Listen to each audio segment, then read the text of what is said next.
In this tutorial, I'm going to talk to you guys about nested loops in Python. Using a nested loop basically means adding one loop inside of another loop. And with this technique, we can do some amazing things. For example, we can easily generate a list of coordinates. So a coordinate, as you know, is a combination of an x and y value. Let's say 0 and 0.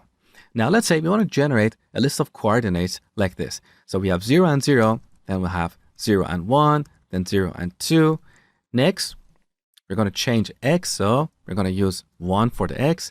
And once again, we're going to use these three values for the y coordinates. So 1 and 0, then 1 and 1, and 1 and 2. You got the point. We can easily generate these coordinates using nested loops. Let me show you. So we start with one loop, let's say for x in range 4. With this loop, we can generate values for the x coordinate. Let's print this on the terminal. Okay, so we get the values 0 to 3. Now, for each x, like 0, we should generate a few y values.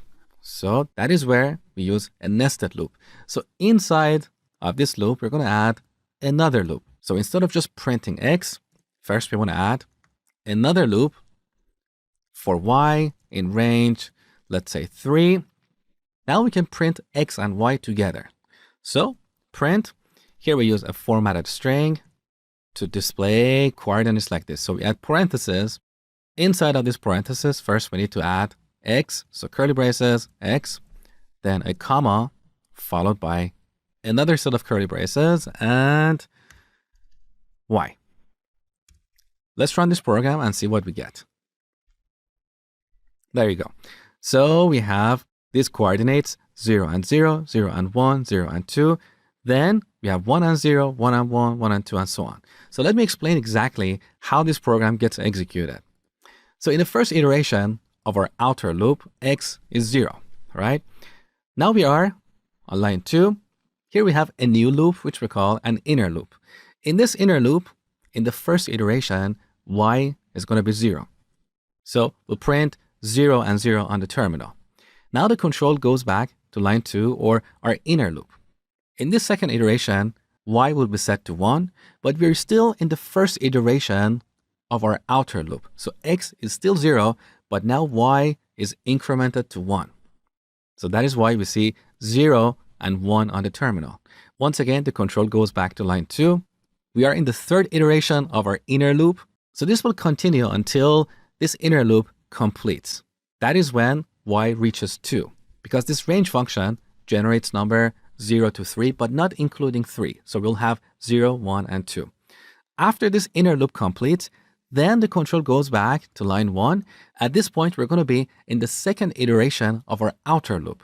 So x will be 1, then the control will be moved to line 2 or our inner loop. At this point, this range function is going to generate the numbers 0 to 3 one more time. So this inner loop will be executed 3 times, and then we'll go back to our outer loop. So this is how nested loops get executed. Okay, here's an exercise for you, but this one is a little bit more challenging than the exercises you have done so far. So I really don't expect you to do it, but if you do it, wow, I will be so proud of you. So see what I have done here? Using nested loops, I've written some code to draw this F shape. Can you see that? So let me give you a hint. First of all, we have this list called numbers. In this list, we have these values, 5, 2, 5, 2, 2.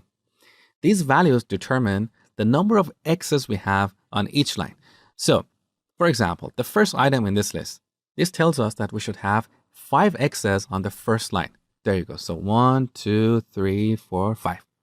On the second line, we're going to have 2 x's.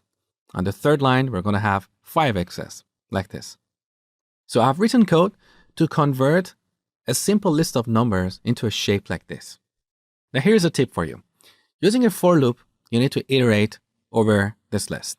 In each iteration, you get one number.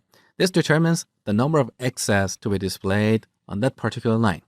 So if you want to cheat, you can get this number and multiply it by a string that contains x.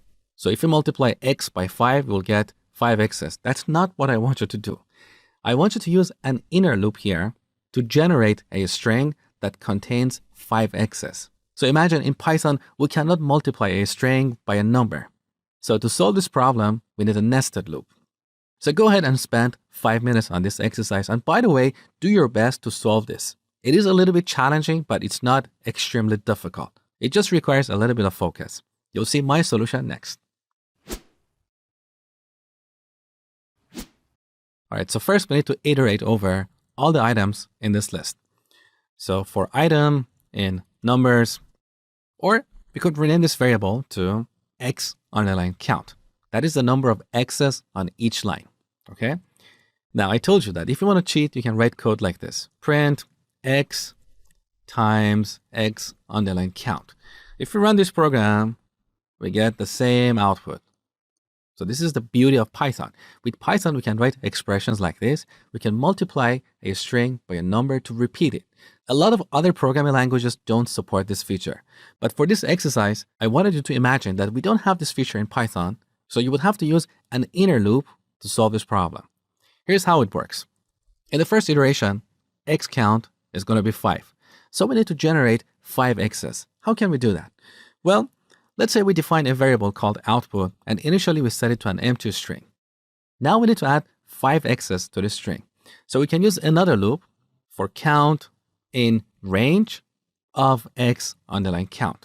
So we're using the range function to generate a sequence of numbers from 0 up to x count. So in our first iteration, x count is going to be 5. So range of 5 would generate the numbers 0, 1, 2, 3, 4. So this inner loop will be executed 5 times. That is exactly what x count represents. So now, in each iteration, we simply need to append an x to our output variable. So we said output plus equals x. And then, after this inner loop, we simply print the output. With this, we'll print 5x's on the first row. Then we go to the second iteration of our outer loop. At this point, x count is going to be 2. Now, on line 3, we're going to reset our output variable to an empty string. So we start over. Then we go to our inner loop. This loop will be executed 2 times, so we'll append 2x's to the output variable and then print it. As simple as that. So see, it wasn't really that difficult, but it was slightly more difficult than the previous exercises. So let's run this program. There you go. Now, if you're adventurous, I want you to modify the values that we have in our numbers list to print an L here.